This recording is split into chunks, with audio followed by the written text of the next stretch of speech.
Hey, this is Jan, and you're listening to the Home and Garden podcast. I'm sitting here with Nicholas Gill from David Phillips, UK-based company. David, why don't you introduce yourself really quick and give us a little bit of your personal background? Sure. Hi, Jan. Pleasure to be talking with you. Yeah, so my name's Nick Gill. I'm the CEO of David Phillips. We're a UK-based end-to-end supplier of interior design, fit-out and furniture services in the UK.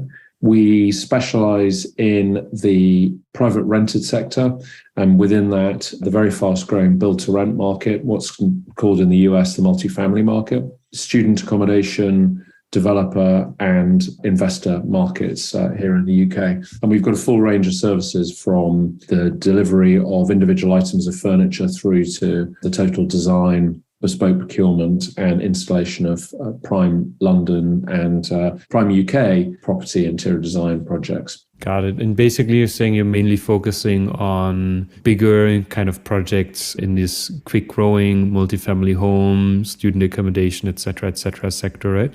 Yeah, there's a lot of opportunity there, and the large projects are quite attention grabbing because they tend to be large. Yeah. But both in terms of the logistic demands, but also obviously in terms of the value of those projects. But I would say that we started almost 25 years ago now as a business focusing on the individual investor who wanted, and I'm sure we can get into this, but the individual investor who wanted a single piece of furniture replaced. They wanted it replaced really quickly, and they wanted it delivered with no hassle and no inconvenience to themselves. And actually, the founders of the business, who are two guys called David and Philip, which is how we got our name, had this idea. They were kind of young guys, 21, 22 at the time, and they had this idea almost kind of pre-internet and certainly pre-home delivery to start a service which aggregated all the individual pieces of furniture and accessories and appliances that an investor might need or a landlord might need when they were running a property, as a business. And they would aggregate them all and then control the delivery of those pieces into their customers. So that's where we started, and that's still very much a significant part. It's about a quarter of what we do still to this day. Makes sense. And then with that specific segment, how are the needs of these people different than, let's say, someone who personally wants to purchase some furniture, get it fitted in their room, et cetera, et cetera? That's a really good question, because that goes to the heart of our business. We've all, I'm sure all of us listening to this have acquired furniture or accessories for themselves. So it might be a piece of art, maybe a rug, a light, through to something substantial like a sofa or a bed or a mattress. And obviously when you're doing that for yourself, you have a view to what you like, what you feel is beautiful, obviously what you feel you can afford, because you know that you're going to be living with that piece for 5 years, 10 years, 15 years. If you spend your money wisely, it might indeed be a piece of furniture that you could hand down to your children or friends or others that might be close to you in the fullness of time. When you're buying furniture as an investor, you're looking really very differently. You want a piece of furniture which is going to meet the aesthetic tastes of the many, not the few, and not you. So I may see something. When we were a younger company, I used to spend a lot of my time on the road talking to manufacturers, and I go and have a look to see what their products were. And I very quickly learned that what I found was attractive or what I found was unattractive often was the exact opposite in the minds of our customers. And the important thing, therefore, that we seek to do is remove our own personal biases and prejudices from the furniture that we sell. And we try to allow our customers to put together interiors that are attractive to many people, not a small number of people, or not the individual. But we also face demands from our customers that we supply furniture to them really fast. So we started, and in fact, we still deliver as a next day business, because if you're an investor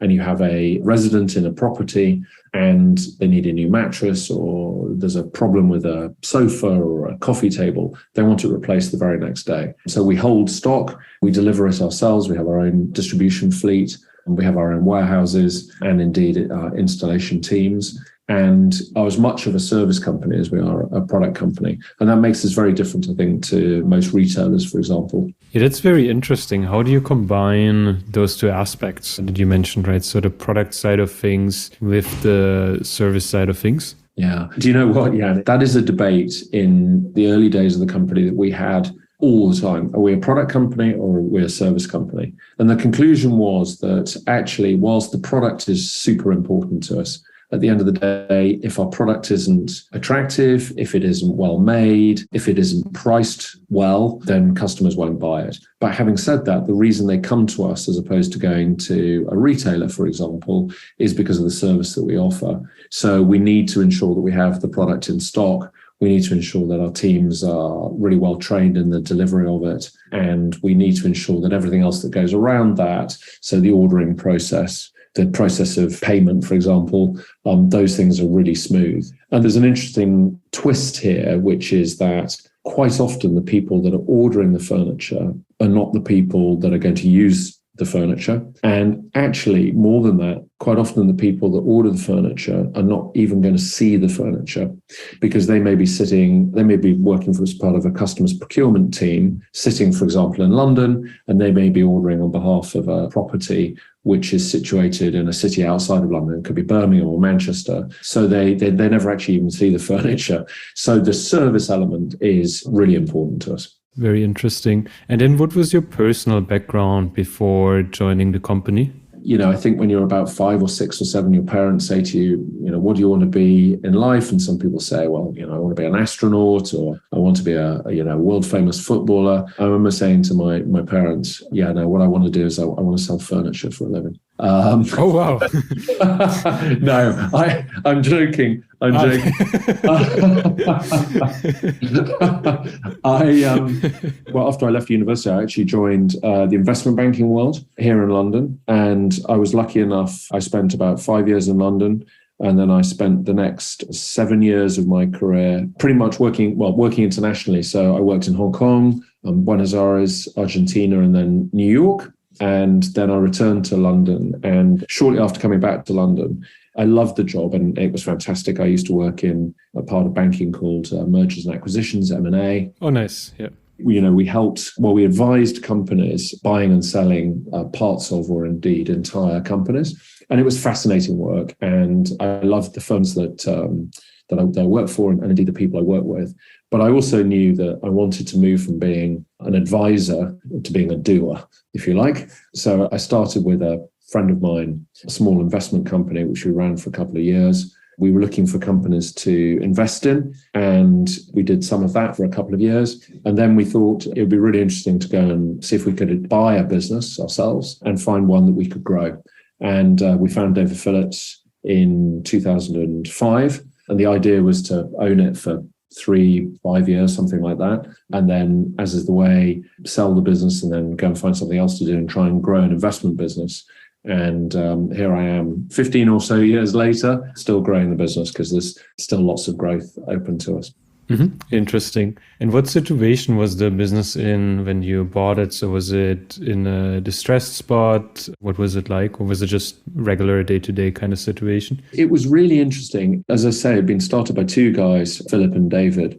And they'd grown the business from a startup, literally a sort of garage startup, to, I think in terms of revenues, it was about £2 million.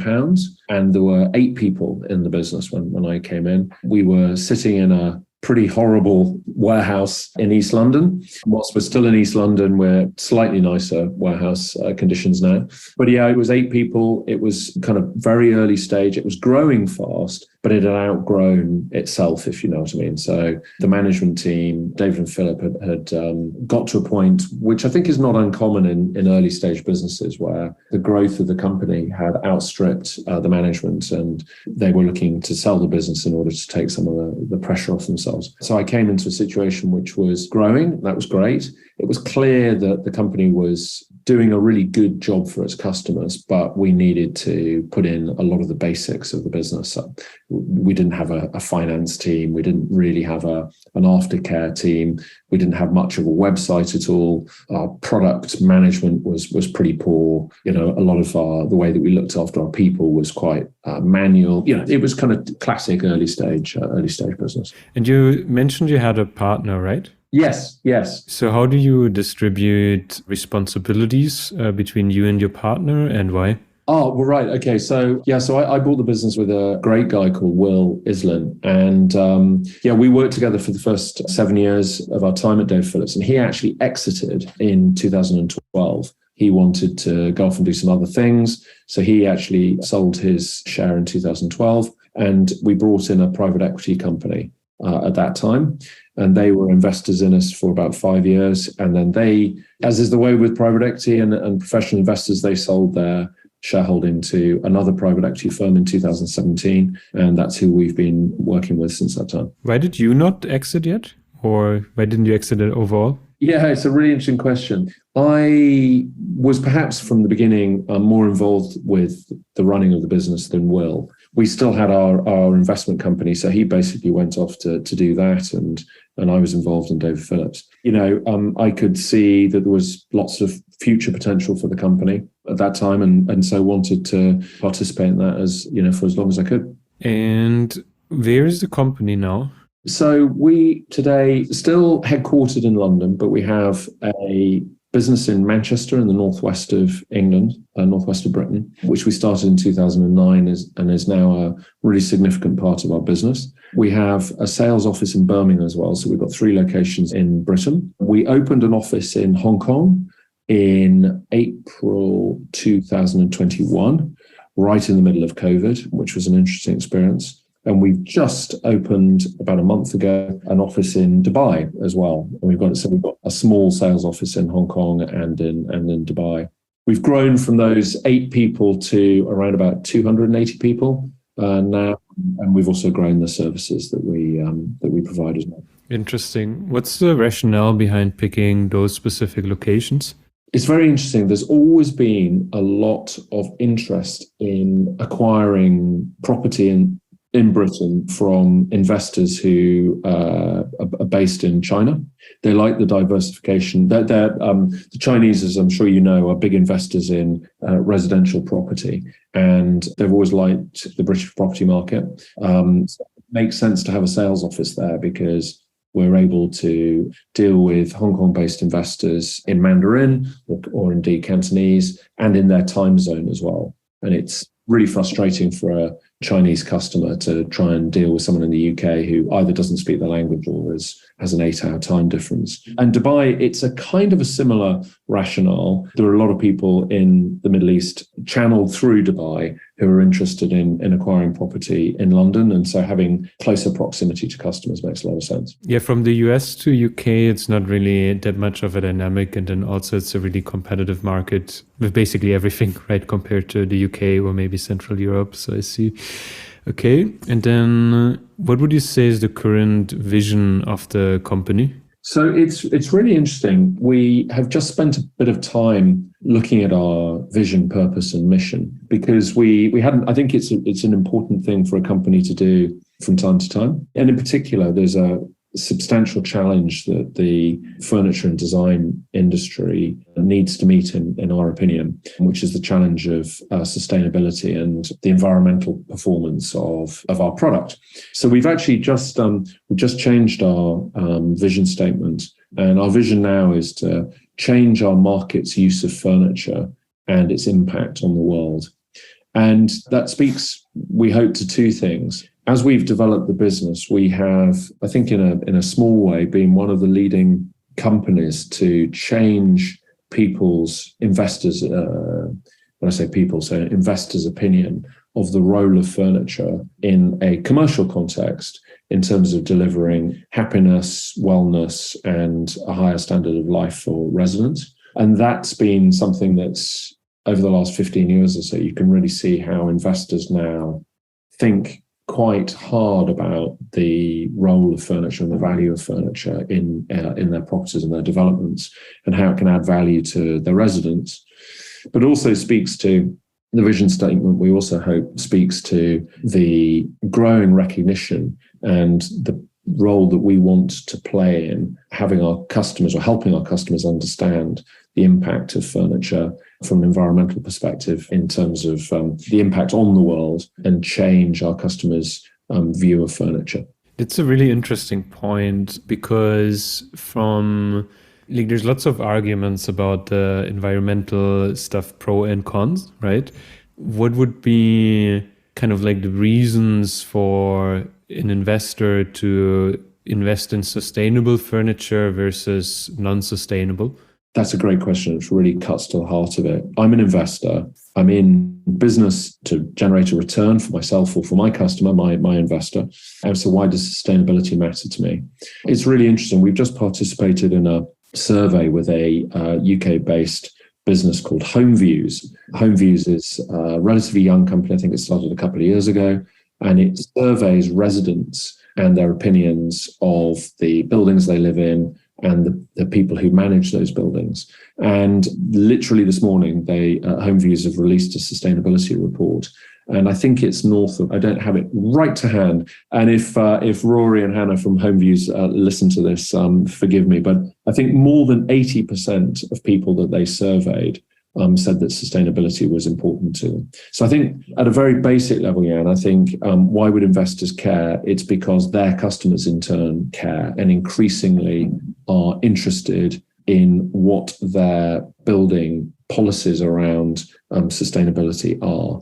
And I think it goes beyond that, because we think that over time, and it's for sure it's not the case right now, but over time people will make a decision as where they live and the buildings they live in based on what they see to be their building managers, their building owners' approach to the climate challenge is. So I think that's on one hand, that's a very sort of macro level. On the other hand, frankly, they can save money. We've just introduced a take-back scheme for some of the larger projects that we work on. The scheme is called Release. And what we do is we guarantee that at the end of a piece of furniture's useful life, we'll come to your property, we'll remove the furniture, we'll inspect it, we'll grade it, and we'll do one of three things with it, basically. If it's in good shape and we can clean it, refurbish it, and put it in good a condition as it is when it's new, we'll return it to you. And instead of having to buy a new piece of furniture, you can have a piece of refurbished furniture. Some furniture, frankly, is at the end of its life. It might be a dining chair that's had 5 or 10 years of hard wear, and it's not a piece that you would put into a property that you were seeking to rent, but it's still great for example, for charity. And there is in many developed societies, and unfortunately it's the case in Britain for sure, there is something called furniture poverty, which is to say people who are lacking in basic items of furniture. And if you don't have a bed, you don't have anywhere to sit, to eat, it's fundamentally impacting on your quality of life. So we can donate that piece of furniture to an organization which is addressing some of those issues. And then in the middle, so between that piece which is in great condition with some cleaning and can be returned to the original owner, or that piece which has reached the end of its life but could find a great new life as a piece of once donated to a charity, there's a middle block of products which are in pretty good shape. And you'd be pretty happy to have them in a property, but perhaps not a prime property where you're seeking to achieve really strong rental value. And so we're selling those items of furniture to consumers. And we launched this service about 3-4 months ago. And I have to say, it's really beginning to develop some traction, because people understand that, frankly, they can either save money by reusing the furniture that they thought had reached the end of a commercial life, but actually with some cleaning and repair, it was as good as it was when new. Or they can donate the product to us, we can sell it on their behalf, and we can share the revenue. So I think it's a really interesting example, and I think the fashion industry was one of the first industries to address this issue. Yeah, it's also one of the worst in terms of sustainability, so it makes sense to do the first, yeah. Yeah, exactly. But it's really interesting, and the furniture industry globally is really impactful on the environment. Furniture is a heavy carbon asset. There's not a lot of understanding of the amount of embodied carbon there. And the end of life solution is typically to put products into landfill. And that's a really bad solution all around. happened. So we're seeking to address those two challenges. I think it's also like there's lots of spaces where this is becoming more and more popular, right? Even hardware, for example, refurbished laptops, refurbished desktop PCs, because they can basically have like very similar performance to a completely new piece. A, it's good for the environment. B, the customer saves money as well. So it's a really good development, actually. It's very, very nice to see that it's becoming more and more of a thing. Yeah. We started about 2 years ago. You may remember that in 2012, the Olympics were held in London. Mm-hmm. The apartments where the athletes stayed, the Olympic Village, after the games left, those were sold to, well, actually, the Olympic Village was divided into two. Half of the buildings went to social housing, and half went to a private developer. And the private developer was called Get Living, and we've worked with them since then, actually, for about the last 9 years. Just before COVID happened, so the end of 2019, beginning of 2020, we were asked to help refurbish the 1,400 apartments that they had at that time in the Olympic Village, what is now called East Village. And when we started to look at the scale of the project, we realized that there was something like 30,000 pieces of furniture that Get Living wanted to remove. And clearly the financial cost of removing those and putting those into landfill was really huge. But more than that, environmentally, that would have been, close to a disaster. So we worked with Get Living to create this scheme called Release, which, as I mentioned, we're now, after about a year, we're now ready to sort of take to the public. And what's really interesting about that is we've handled about 15,500, I think it is, something like that, 15,500 items of furniture. And we've had a zero to landfill approach. So none of those items have gone to landfill. And what's really interesting about it is that, and what surprised Get Living, I think, is that some of the pieces of furniture that we supplied to them 9 years ago, when you bring them back to, we bring them back to our warehouse, and we have a team that look at them and grade them. Some of those items of furniture are actually in great condition. They might be 9 years old, but with a little bit of love and polish, they're as good as they were the day that they were sold. So putting those back into commercial use can make an awful lot of sense. And yeah, it's a solution which we think should really be adopted by much more widely, and in particular by build-to-rent operators. How does this compare cost-wise for customers, so getting it refurbished versus buying everything from scratch? It is somewhere between 50 to 75% of buying it from new. Yeah, that sounds pretty worthwhile. Yeah, I think so. Yeah, and without getting too much into the details of it, you may own an apartment, or as Get Living does, well, actually across the UK, they have, I think, about 3,500 apartments. And it may be that you originally furnished those 5-10 years ago, and it may be that some of the furniture in there is 5 or 10 years old, but actually some of it may only be 6 months old or a year old. And so that process of grading and separating then allows you to see what those items which should continue in life. Yeah. Great. It's really interesting. And it's very good to see, because it's like, it's good for the environment, but then also it's like drastically cheaper than just doing everything from scratch. So it's a super interesting dynamic. So what would you say would be an interesting story that you would like to share with everyone who's listening? That's a really interesting question. I think it's perhaps not so much as a story as perhaps part of a journey that we're on, if I can. The other side of the challenge is to try and develop products which perform better from an environmental perspective. So we're working with a Berlin-based business, actually, called Planetly. I'm happy to give them a shout out. They're great guys. Very, very thorough. They have a very, very thorough and detailed approach to software modeling of product. So we're working with those guys to help map the carbon in each of our pieces of furniture.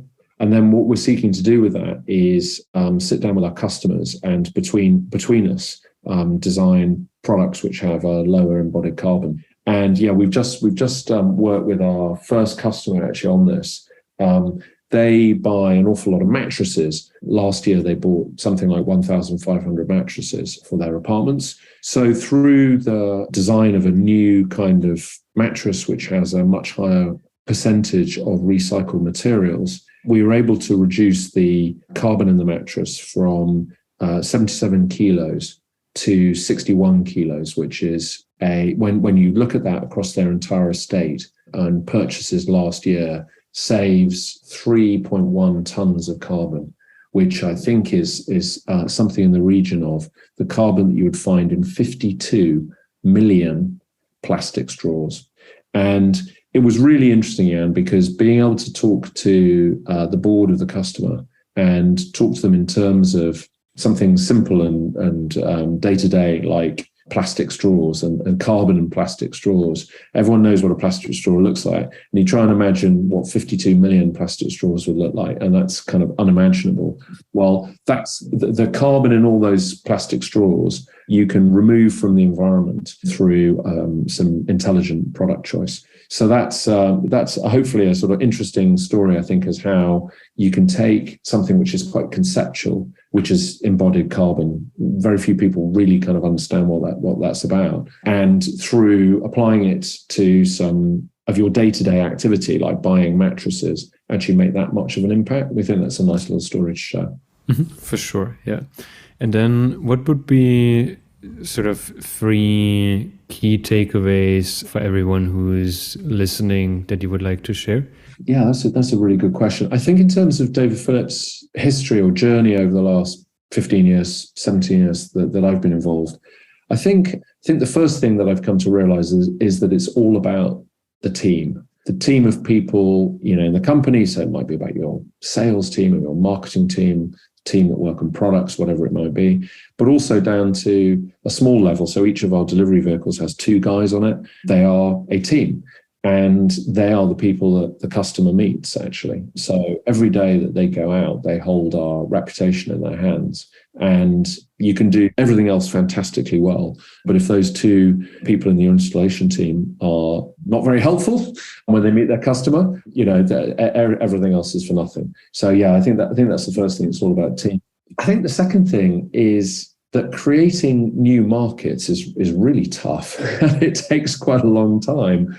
Obviously, people were buying furniture for properties to rent before David Phillips came around. But, what we have done is changed, for example, many agents' view of furniture. And as I was saying, the role that furniture can play in creating wellness for tenants is really significant. And I think we've played quite a significant part in that over the period of time, such that large parts of Britain now, developers wouldn't think about renting a new apartment without putting furniture in it first. It takes a heck of a long time to fulfill that vision, if you like. And along the way, you're going to fail. There are lots of things that we've tried and failed at.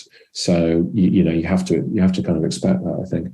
And I think the third thing is about the importance of keeping an open mind and saying yes to more things that you say no to, at least to begin with. I know that people say that focus is all about saying no to things. And sometimes it's really important to say, no, I'm sorry, that's either a bad idea, it's a great idea, but we don't have the resource to deal with it, or it's a great idea and we've got the resource, but it's just not as important as some other things that we could do.